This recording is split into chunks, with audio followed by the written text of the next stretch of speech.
Howdy folks, hope you've all had a great weekend, and welcome to another episode of Mingles with Jingles. And there's a couple of things that I should probably get out of the way before we move on to the main meat and bones of today's episode. First, a couple of days ago there was a new Humble Bundle went live, the Stand With Ukraine Humble Bundle. $2,000 worth of content and 100% of the sales go to charity, and there's a pretty impressive selection of content available as well, including, but not limited to, Back 4 Blood, Metro Exodus, Max Payne 3, Quantum Break, The Long Dark, Endless Space 2, Kerbal Space Program, Crying Suns, all three of the Amnesia games, Super Hot, Broken Age, Rustler, West of Dead, System Shock Enhanced Edition, Toe Jam and Earl Back in the Groove, and Book of Demons. There are also a handful of digital books, including core rulebooks for Pathfinder, Starfinder, and Warhammer Fantasy, graphic novels like Judge Death, My Name is Death, and The Boys, The Name of the Game. And then, on top of that, there's some productivity software too. Unlike most Humble bundles, there is no option to give the developers or the Humble team a cut of the proceeds. 100% of the funds raised will be divided between four charities: Razom for Ukraine, the International Rescue Committee, the International Medical Corps, and Direct Relief. And this whole package will be on sale at humblebundle.com until March the 25th. And funnily enough, the 25th of March, as well as being my parents' wedding anniversary. Oh wow. Good catch there, Jingles. I should probably remember that. Yeah, the 25th of March is also the release date for the Tiny Tina's Wonderlands expansion for Borderlands 3. I think Ashley Birch's take on that character is well, with the possible exception of Claptrap, because, Claptrap. But her Tiny Tina performance was absolutely fantastic. Funnily enough, she also does the voice acting for Aloy in the Horizon games. And yeah, I'm aware that there's a new Horizon game out, Horizon Forbidden West. And I absolutely loved Horizon Zero Dawn on the PS4. But I much preferred Horizon Zero Dawn on the PC, because, mouse aiming. So for everybody who's been saying, Jingles, you're going to have a go of Horizon Forbidden West? Yes, but I'm waiting until it comes out on PC. Because I've heard it performs okay on a PS4, but it's really designed for the PS5. And plus, I want mouse aim. So I'm going to wait for it to come out on the PC. And yeah, I'm definitely going to be playing. I've gone off topic here somehow. I blame you, Ashley Birch. And yes, I will definitely be playing Tiny Tina's Wonderlands. I'll have to reinstall Borderlands 3, obviously. And that will probably take the place of the Far Cry 6 playthrough that I'm currently doing, which hardly anybody is watching, because honestly the only thing amusing about Far Cry 6 is just how incredibly bad it is. Oh, that brings me on to another topic: Assassin's Creed Valhalla, which is nowhere near as bad as Far Cry 6, but it's also nowhere near as good as Assassin's Creed Odyssey. It's alright.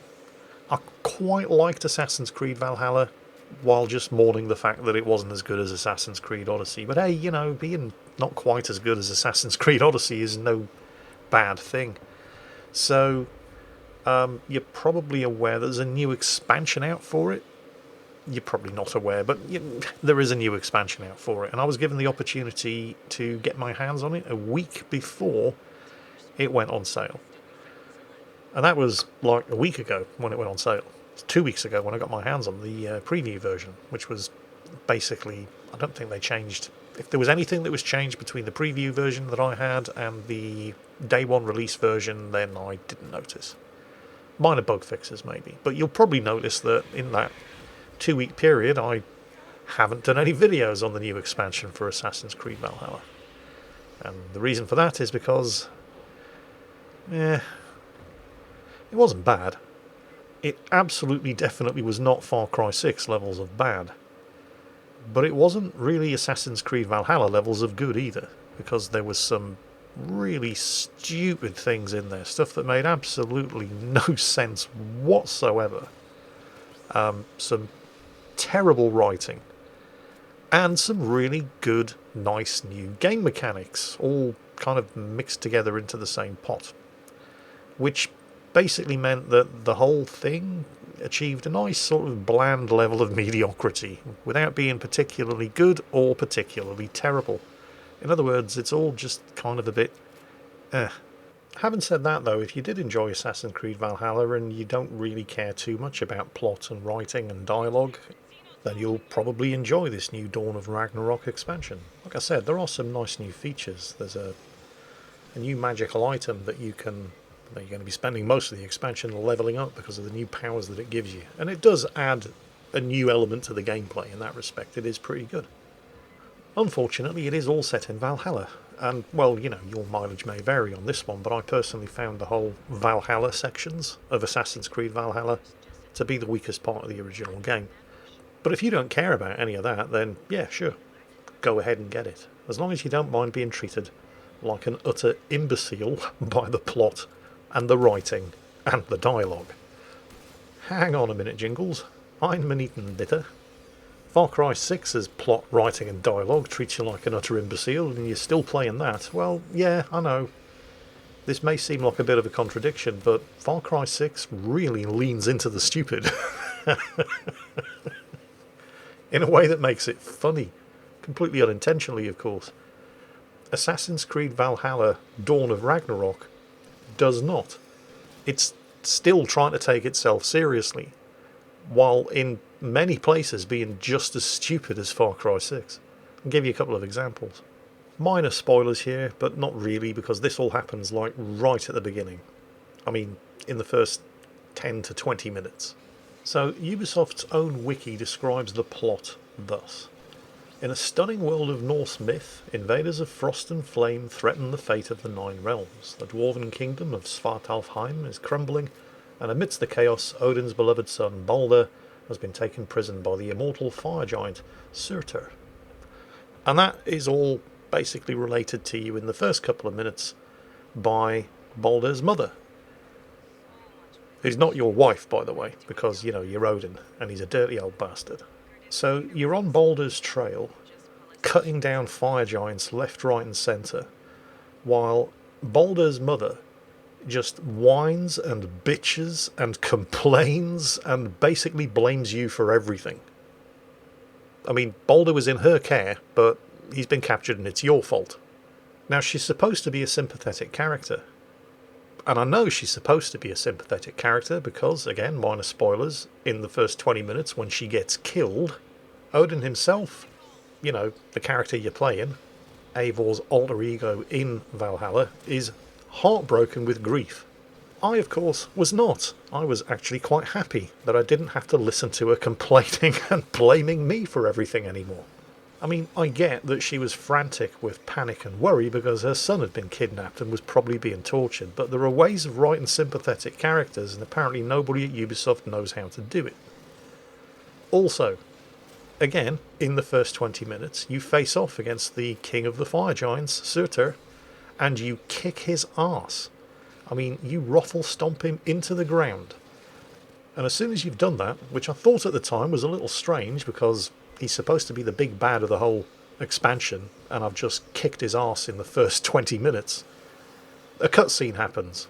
And of course, because it's a cutscene, you have absolutely no control over what happens, and the guy whose arse you just kicked 7 different shades of shit out of is now suddenly perfectly fine, gets up, kicks 7 different shades of shit out of you, doesn't kill you though, and instead leaves you for dead, so the plot can happen. Yeah. And that's by no means a unique example. I mean, as far as I played through, which admittedly wasn't that far, just a couple of hours, but that kind of stupid keeps popping up at regular intervals. The thing is, it's all mixed in with some genuinely brilliant dialogue, some very well written characters. That's what I mean. It's inconsistently stupid. It's not stupid enough to be funny. It's just stupid enough to be annoying. So, yeah. I couldn't really recommend it. But, well, your mileage may vary. You're all grown adults. Make your own minds up. Don't just take my word for it. Check other reviews. Check other videos. You might end up enjoying it. You never know. Anyway, I think I've wandered sufficiently off topic that it's time I start getting down to the meat and bones of this episode of Mingles with Jingles. And I should probably start by saying there probably isn't going to be an episode of Mingles with Jingles next week. And the reason for that is because tomorrow, assuming everything goes according to plan, more on that in a moment, I'm going to be poor again after handing over practically every penny I've saved up over the course of the last 15 to 20 years in exchange for the keys to my new house. Yep, tomorrow is the big day. Well, it's one of two big days. Tomorrow is the date I actually get the house, and a week after that is the day I move in. Well, that was the plan. Like I said, all of this is assuming that everything goes according to plan. And oh my god, what a week I've had. It's been emotional. So, where to start?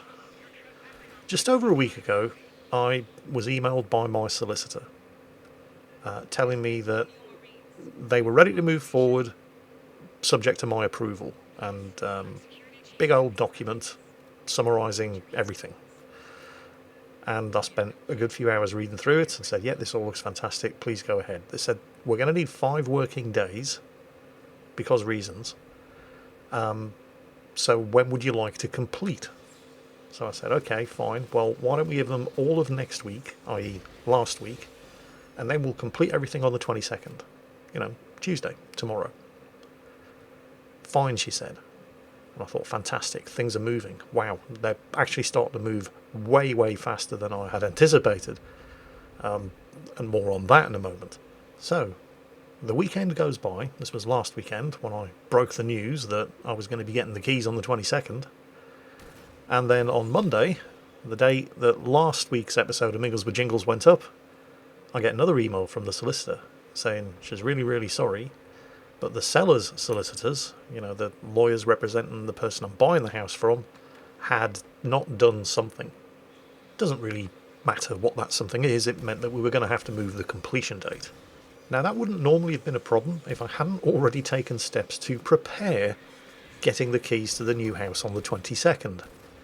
What steps had you taken, Jingles? Oh, wait until you get a load of this. So the first thing I did was let my current landlord know that I was getting the keys on the 22nd and I was going to be moving out on the 29th. Now, this obviously didn't come as a surprise to him because he's known that I'm going to be moving out for at least the last 3 months. Based on that information, he'd already lined up a couple of people to rent the various different rooms that I'm going to be vacating. And those people, on hearing that I was getting the keys on the 22nd and moving out on the 29th, had given their landlords notice so that they didn't have to pay an additional month's rent. Now, this sort of thing can all be summarised as other people's problems, but, they're still problems. What about problems for me? Well, based on the idea that I was getting the keys on the 22nd, I called my internet service provider, Virgin Media, to let them know that I was moving house and arrange for an engineer to basically switch my service from one address to the other. Because one of the things that I noted when I was looking up this new property was that it was served by Virgin Media. Except when I called to let Virgin Media know that I was moving from one address to another, they told me that they don't serve that address. They followed up this revelation by immediately telling me that they would be cutting off my service on the 29th, the date that I actually move, and they would be charging me an early disconnection fee because I hadn't given them 30 days notice. And oh, by the way, would I like to recommend Virgin Media to anybody? No, I fucking well would not. You utter bastards. So now I'm looking at losing my internet connection on the 29th, and as I'm sure you'll agree, having an internet connection is fairly important in my line of work, but I'm also looking at losing my personal email address, not the Gmail addresses that you guys use to send me replays, but my actual personal private email address, which I've had for 25 years. So, fantastic. Thanks very much, Virgin.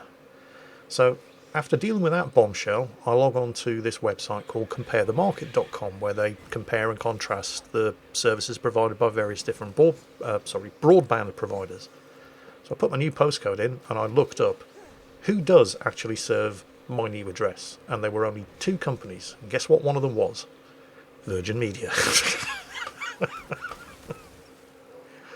I thought, hang on a minute. So I did my due diligence, and I went into Virgin Media's website and I used their postcode checker, and yep, sure enough, no, they absolutely definitely do not serve my new address. They just claim that they do on their website. Fantastic. That left only one choice of ISPs, and I had never heard of them. So they're called Hyperoptic. I thought, well, I don't really have a lot of choice here. I have to go with these people, but what exactly is it that I'm getting myself in for? So I looked them up on Trustpilot and read some of the reviews, and all of their reviews were either 5-star or 1-star. They were either absolutely fantastic until something went wrong, at which point they were utterly terrible. Oh, great. But I've got no other options. They're the only people that actually serve this new address. So I signed them up, and I booked an engineer to come around to the new place and connect me up on the 23rd, the day after I complete the deal. But 6 days before, I had planned to move in on the 29th. And based on the fact that I'd planned to move in on the 29th, I'd called a removals firm. And they seemed really good. The price they were charging was very reasonable, and the service that they offered looked fantastic. And they come around on the day before you move with all of your packing materials, which you obviously buy from them, but they help you pack everything so that the following day, when you move, it's just a question of loading the boxes into the truck, and they drive to the new address, unload all of the boxes, and help you assemble anything that they had to disassemble in order to get into the boxes. So, great service. Booked them on the 29th. Before we go any deeper down the rabbit hole, going back to the new internet service provider, the one thing that they didn't provide is an email address. Well, that's not a problem. I mean, that's why Gmail exists, right? I have multiple Gmail addresses. I've got the one that you guys use to send me all of your World of Tanks and World of Warships replays. I've also got Jingles.business at gmail.com. In fact, I've got another one, Jingles.contests at gmail.com, that I haven't used in years. I'll just create another Gmail address, and that'll be my new personal private email address. So I'll log into Google, go to Gmail, create account, put in what I want the new email address to be, and then it asks me to verify it with a phone number. So I put my phone number in, the same phone number that I've used to verify every other Gmail address, and it says, nope, we don't like that phone number. That phone number is already in use. Yeah, I know it's already in use. It's the same phone number that I'm using to verify all of my other Gmail addresses. What phone number would you like me to use? One that isn't mine? How are these idiots the world's leading tech company? So I can't create another Gmail address. Don't know why. Fantastic. So I've got just over a week to get myself a new personal email address. And Google are being their usual hopelessly incompetent selves. So then the thought occurs to me, but why don't I just register a domain name? Because it's not as expensive as it was even a couple of years ago. And when you register an internet domain, there's always email addresses either included or available as an optional extra. So I thought I'll check it out and see, how practical this is going to be. So I did a bit of reading on the subject and ended up going with this company called hover.com. And the setup process was pretty simple and straightforward. I registered the domain. I think it was paulcharlton.co. Don't worry, it's okay me telling you this. Hang on, you'll understand. I registered the domain, created an email address to go with it, and it was all up and running, mostly straight away, although it did take a while for the, stuff to filter through the interwebs and for the email address to start working. It took about an hour. And I thought, fantastic. Okay, I proved it all worked. I downloaded an email client. I used Mozilla Thunderbird because it's free and it's good. And that would also allow me to download any personal emails to my PC rather than, leaving them on a web host. Although I could obviously still also access it via webmail, so it's all good. Then began the long and laborious process of changing my email address with absolutely everybody. This took about an hour, and I'm pretty sure I got everything, but it was all set up and done. You do it once and that's it. Until the next day, when I got an email from hover.com, shortly after I was wondering why this email address wasn't working all of a sudden, and the email from hover.com said, yeah, there's a bit of a problem with setting up your new domain, so we've had to cancel your service and refund your money. They didn't say why. Just, yeah, we don't want your money here. Piss off. Oh, fantastic. And I'd already changed my email address with everybody. So now I need to find another domain registration service that provides email addresses.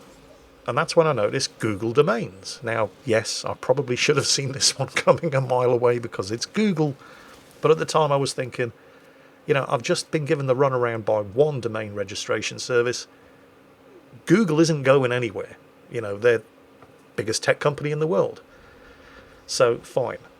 So I did a bit of reading up on Google Domains, and yep, they also offer email addresses. So I registered my second personal domain in the space of 2 days, signed up for the optional extra email boxes, and then went in to set up this new email address at googledomains.com. Oh my God.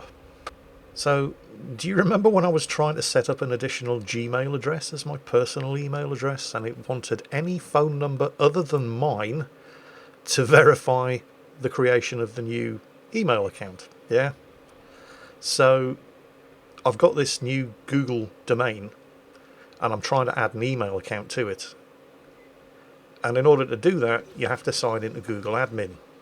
So I'm on the Google Admin sign-in page, and the first thing it says is provide your email address. And I thought, well, it can't be the email address I'm trying to set up because I haven't actually set it up yet. It's going to ask for the email address and then a password, and I haven't actually, created that. Whatever, I'll give it a try anyway. So I put in the email address that I want, and it was like, no, sorry, it doesn't exist. Yeah, okay, fine.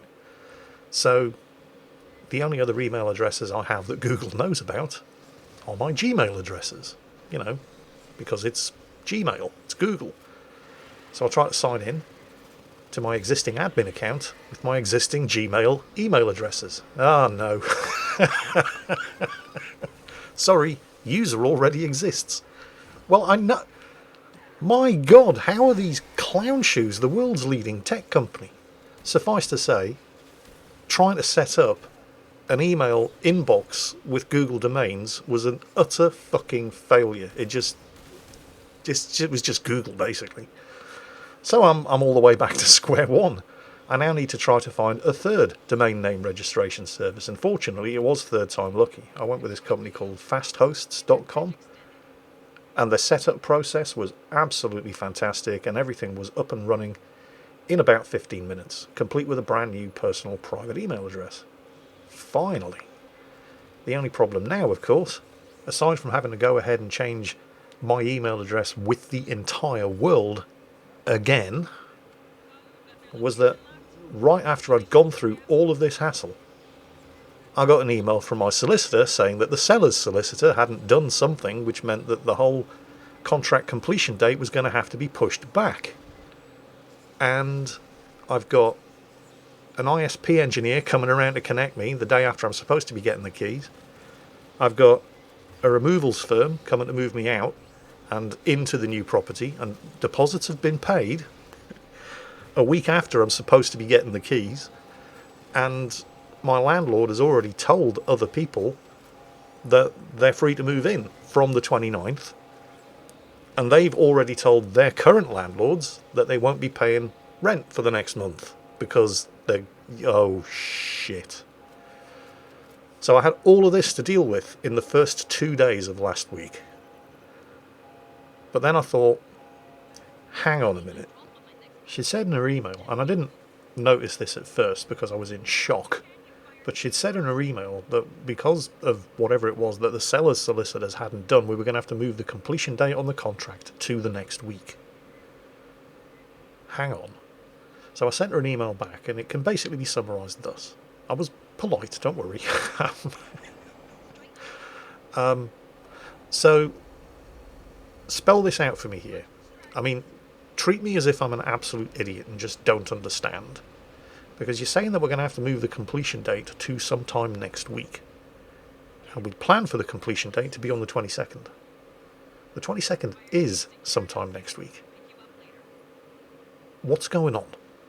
So, after basically shitting myself for 2 days, I fired this email off. And within 15 minutes, I got a reply back from the solicitor. And it basically said, yeah, we can do the 22nd. That's no problem. So she'd gotten her wires crossed about which week we were actually signing the contract. And she'd obviously somehow had it in her head that we were going to be signing the contract and completing the whole house purchase last week. And then that couldn't happen because of something that the seller's solicitor had forgotten to do. And then I'd sent an email saying, hang on a minute, we are supposed to be doing it next week, i.e., tomorrow. At which point she must have gone, oops. And then just tried to bluff her way through it. Oh my God. So I guess it's important to realise that there is good news. Everything is still going to happen as scheduled. I am completing the contract tomorrow. I do get the keys tomorrow. I become a homeowner tomorrow. Absolutely everything else that could have gone wrong has gone wrong, of course. Thanks, Virgin. Thanks, Google. How those clown shoes are the world's leading tech company, I will never know. But at least, the main important stuff, like actually signing the contract and actually moving in, that is, despite what I thought for 2 days last week, when I was losing my mind with panic and worry, that is all actually still going ahead according to plan. As far as I know. There's still time for that to go wrong too. So I guess if you ask me what, if anything, you should take away from this episode of Mingles with Jingles, well, it's two things really. One, Google can kiss my arse. And two, just rent. It's so much less stress. And on that bombshell, that's it for this week's episode of Mingles with Jingles. And of course, because I am actually moving house next week, this has all been your typical Jingles-style, long-winded and unnecessarily complicated way of saying there's almost certainly not going to be an episode of Mingles with Jingles next week. Because, hopefully, fingers crossed, I'm going to be moving house. So, I guess that's it. Until the next time, whenever that may be, take care, stay safe, and I'll catch you next time.